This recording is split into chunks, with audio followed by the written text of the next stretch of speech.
A reading from the Holy Gospel according to John. As Jesus passed by, he saw a man blind from birth.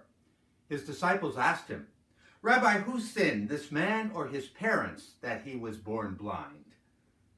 And Jesus answered, "Neither he nor his parents sinned. It is so that the works of God might be made visible through him. We have to do the works of the one who sent me while it is day. Night is coming when no one can work. While I am in the world, I am the light of the world." When he had said this, he spat on the ground and made clay with the saliva and smeared the clay on his eyes and said to him, "Go, wash in the pool of Siloam," which means sent. And so he went and washed and came back able to see. His neighbors and those who had seen him earlier as a beggar said, "Isn't this the one who used to sit and beg?" Some said, "It is." But others said, "No, he just looks like him." He said, "I am." So they said to him, "How are your eyes opened?" He replied, "The man called Jesus made clay and anointed my eyes and told me, 'Go to Siloam and wash.' So I went there and washed and was able to see." And they said to him, "Where is he?" He said, "I don't know." They brought the one who was once blind to the Pharisees. Now Jesus had made clay and opened his eyes on a Sabbath. So then the Pharisees also asked him how he was able to see. He said to them, "He put clay on my eyes and I washed, and now I can see." So some of the Pharisees said, "This man is not from God because he does not keep the Sabbath." But others said, "How can a sinful man do such signs?" And there was a division among them. So they said to the blind man again, "What do you have to say about him since he opened your eyes?" He said, "He is a prophet." Now the Jews did not believe that he had been blind and gained his sight, until they summoned the parents of the one who had gained his sight. They asked them, "Is this your son, who you say was born blind? How does he now see?" His parents answered and said, "We know that this is our son and that he was born blind. We do not know how he sees now, nor do we know who opened his eyes. Ask him. He is of age. He can speak for himself." His parents said this because they were afraid of the Jews, for the Jews had already agreed that if anyone acknowledged him as the Christ, he would be expelled from the synagogue.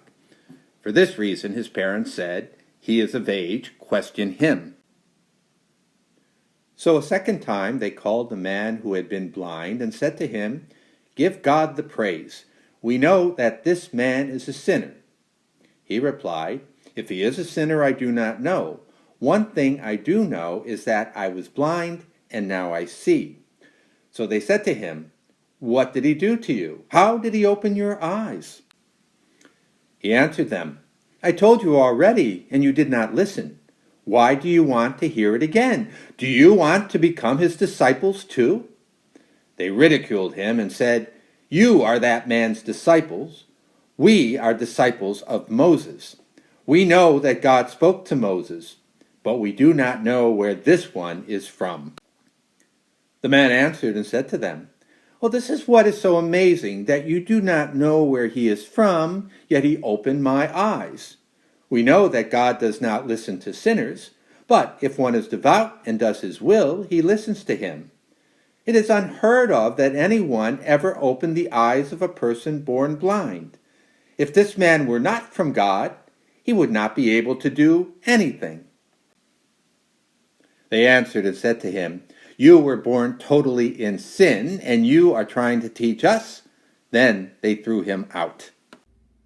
When Jesus had heard that they had thrown him out, he found him and said, "Do you believe in the Son of Man?"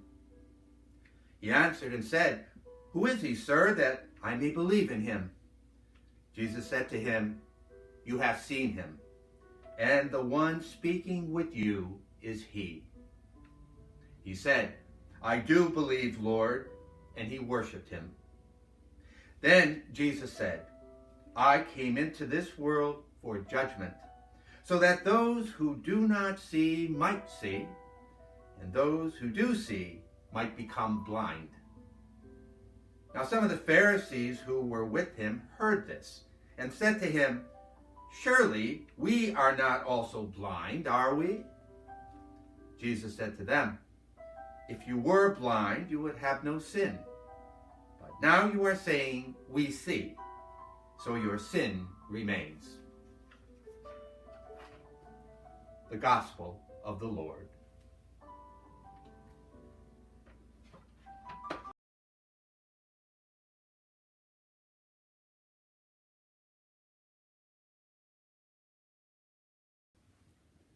This early 14th century painting, entitled "Jesus Opens the Eyes of the Man Born Blind," by the Tuscan master Duccio de Buonasegna, was originally part of the Maestra altarpiece, his most famous work, completed in the year 1312 for the Cathedral of Siena. This is the front of the original Maestra altarpiece, and it was composed of 43 separate scenes of the life of Christ and the Virgin Mary, as well as local saints. And this is the rear of the Maestra altarpiece. It was dismantled in 1711, and the various paintings that made up the altarpiece are now housed in various museums in Europe and the United States. Jesus Opens the Eyes of the Man Born Blind is displayed in the National Gallery in London. So if you're wondering where the painting that we're looking at today lies on this particular magnificent altarpiece, it's exactly, unfortunately, where the Adobe Spark logo shows up on our screen. So it's where the SP Adobe is located. Each apostle is given unique features, beards, hairstyles, and to a certain extent clothing, but most importantly, they look like ordinary men of the day. The man born blind is most certainly dressed in a 14th century Tuscan garb that was common in the time of the painting's creation. Notice the modern boots, the waist satchel, and pantaloons. No one anywhere dressed like that in the time of Christ. So what then was Duccio's purpose in presenting these human figures, especially the man born blind, in the dress and appearance of his own 14th century Siena, rather than 1st century Palestine? Well, perhaps to depict that Jesus' miracles were not confined to a particular time period when he walked this earth. Perhaps to demonstrate through art that Jesus continues to open the eyes of the spiritually blind in the artist's own day and age, as well as ours. The encounter between Jesus and the blind man occurs at the perfect division of the scene, halfway. Jesus' touch and instructions are strict and stern. The blind man is calm, obedient, holding still as if receiving an operation. The 12 disciples huddle densely behind Jesus, some barely visible, but serious, passionate, and concentrated in their attention. The blind man, holding his walking stick, receives his treatment from Christ, the divine physician. The man born blind is depicted twice in this painting, sort of a before and after photograph, telling two distinct but interrelated stories. An artistic technique known as simultaneous narrative, a technique that is key to interpreting Duccio's painting. You see, Duccio paints a drama not only in the junction between Jesus and the blind man, but also paints a drama in the dysfunction, the dramatic contrast between the blind man and the now cured seeing man. First, there is a meeting. Then there is a gap. And this is a great result of the miracle, shown in the two same figures. When blind, the man's eyes are dull and hollow. After his cure, on the right side of the painting, his eyes are crisp and bright. Here he is depicted looking with new eyes out beyond the frame of the painting, with his eyes turned heavenward in a moment of private devotion to God, as if unseen by the crowd. And it hints that he now recognizes that he was healed not by the man Jesus, but by God himself. He is content to celebrate God and enjoy his newfound sensation. On the left side, the blind man is still supported by his upright stick. On the right side, standing before the pool of Siloam, the now seeing man is a single and liberated man.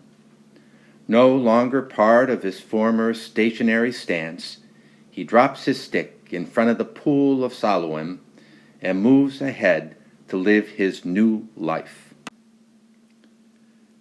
Duccio's before and after depiction calls to mind the words of the old hymn, Amazing Grace.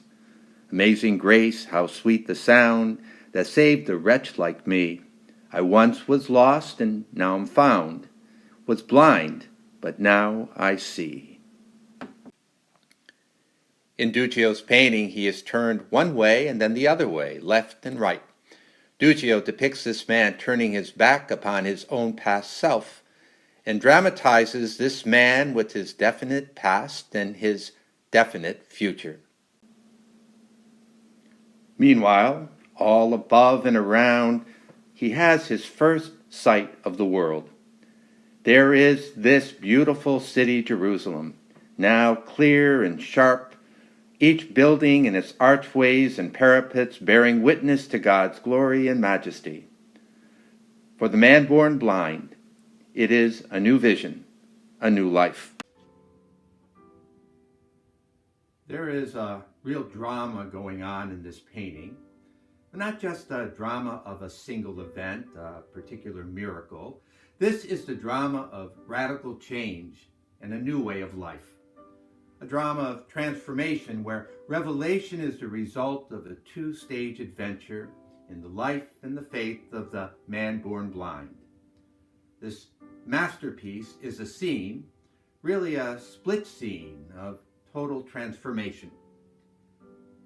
The gospel story of the man born blind also asks us, what sense can we make of illness, and who is the real sinner? The man born blind, Jesus who heals on the Sabbath, or those who fail to see the light of the world right before their very seeing eyes? In comparing Duccio's scene to the Gospel of John, we can see that the answer depends upon who is trying to explain and make sense of the illness. In John's Gospel account, the focus is on Jesus' interpretation of the blindness as contrasted with the interpretation of the scribes and Pharisees and the interpretation of the parents of the blind man. But here in Duccio's painting, the focus is solely on the man born blind himself, who is suddenly able to make sense of all this. Whether or not his blindness serves a religious or legal or a sociological purpose, for the man born blind, he is simply content to celebrate God and enjoy his newfound sensation. Duccio's masterpiece illustrates one of the most dominant themes of our spiritual lives, the passage from blindness to sight, from darkness into light.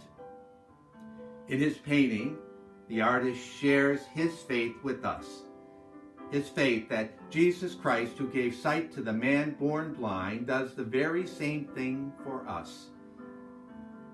Lent is the time for us to become aware of the blind spots in our own lives, to take a good long look at ourselves as others see us, and to see ourselves as God sees us. Like the way the artist Duccio depicts the man born blind after his cure, it's a time to be simply content to celebrate God and enjoy a newfound sensation, a new vision, a new way of life.